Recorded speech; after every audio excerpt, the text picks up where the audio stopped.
Quite a big theme though of sort of people who were competitive athletes or in the sports world transitioning to the video game world. I know Odie, for example, good friend of the group here, is sort of who again fits that kind of cast. What do you think that is? Is it that kind of drive that sort of athletes have, that is predisposes them to wanting to jump into competitive games? Is there quite a crossover there in terms of the discipline required, the approach required for professional sports or games, or is it just because you hear the word e-athlete a lot, not that I like that word, but you hear that a word, or players are sometimes called as athletes. Is that fair? Is there a parallel there, or is one just playing games and having fun and the other is actually pushing yourself and your... So, Ryan, I'll take this one. Let me get this clear. Are you kind of asking, Spike, whether you think there's kind of ties between the two athletic, if they're athletes in one or if they're athletes in other? Is it comparable? Do you think there's... I think both me and Ryan have kind of looked at this for a long time now, and a lot of people have asked this question. I think the way we answer it is we kind of see gamers as cognitive athletes in their own right, and traditional sports athletes as kind of physical athletes, if that makes sense. Also, there's a massive cognitive component to it as well, don't get me wrong, but I think the thing it comes back to is if you were to put, say, one of the best gamers in the world, his perceptual spatial awareness skills into, say, a centre midfielder in professional football, for example, their ability to see where players are, understand if a player's behind him, or just have a really good spatial awareness, that player would be very good and would probably be on the same level as Lionel Messi. So that's kind of where I see the crossovers. The physical aspect probably not as much, which I think is pretty self-explanatory, but the cognitive aspect definitely. Ryan, I don't know if you've got anything to add to that at all. Yeah, I think it's really important because we obviously have a lot of traditional sports people look at us be like, what the heck are you doing in terms of working with esports athletes? Like, surely, what strength and conditioning do they need?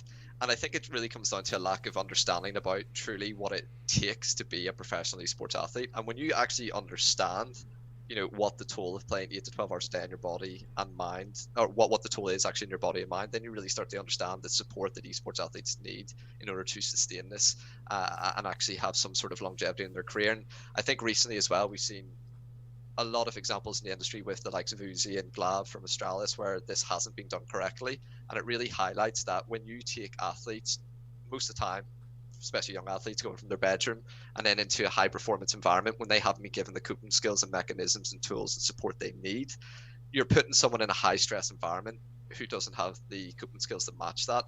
And because of that, it's an imbalance in the equation. And that's when we're seeing high levels of burnout, high levels of mental health, physical injuries, overuse injuries, and ultimately people having to take breaks or ending their careers. And that's why I think for us as sports scientists, it's really interesting, because we feel like in traditional sports, if you wanted to be a sprinter, there's a set program there in place to say you've got to do X, Y, and Z to have this performance outcome.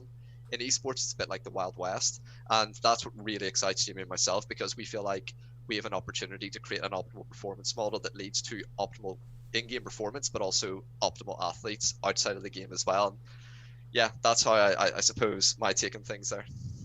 That's really, really interesting, because I think what you guys have hit upon there is how dangerous. I mean, games get a bad rap from the uninformed media most of the time. That is changing, and over my lifetime, it's gone from being horrendous to, not so horrendous, frankly. It's interesting, Ryan, hearing your story about playing Call of Duty, for example, for 4 or 5 hours a night, and managing to then get to university and then become a successful entrepreneur. So I think that's a really good thing as well. It's possible to do all these things. It's not either or.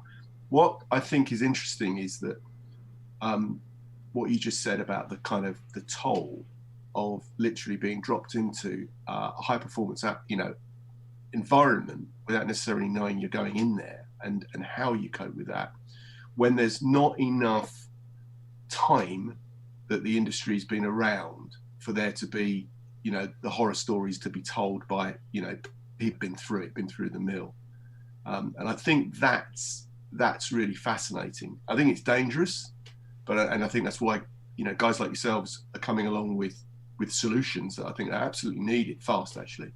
So there is an element of jeopardy there, but at the same time, it's also exciting because there's a lot of discovery going on. And I do think that the world of professional sport has got lots of skills and experience that they could help with the esports world, definitely. And I see more crossovers happening all the time. I mean, it's always interesting when you see a top football club like someone like Barcelona or Real Madrid or Manchester United, and then someone says, well, why don't they have an esports team? And you go, well, what does that mean? And then there's confusion around FIFA being a video game. So they go and hire somebody. But all of that stuff is just noise, because what Barcelona do is take effectively a bunch of youngish people and with talent, and then nurture that talent. They throw a lot of talent out because that's the nature of competitive sport. But their job is to condition and groom that talent to be world beating, literally. And it's not, it always kind of fascinates me to see how slow the top, professional football clubs, for example, soccer clubs have been to even embrace women's football, because they just, getting Barcelona, getting to the top is such an all-encompassing job for so many people, that trying to sort of step sideways and go, let's do it with women, let's do it with, let's do it with esports. It's like, well, hang on, whoa, these things take time. And so I think that all of that in our world of esports, where there are so many different video games that are being called esports, they've got different communities, different styles of playing, different pace. I mean, Call of Duty versus Hearthstone, quite different, and so a lot of the brands and the media that aren't informed, they're just lumping it all together as, it's esports. It's like, trying to get Lionel Messi and analyze him versus, Gary Kasparov in chess or something, do you know what I mean? I mean, they play games, actually. Different demands of each one.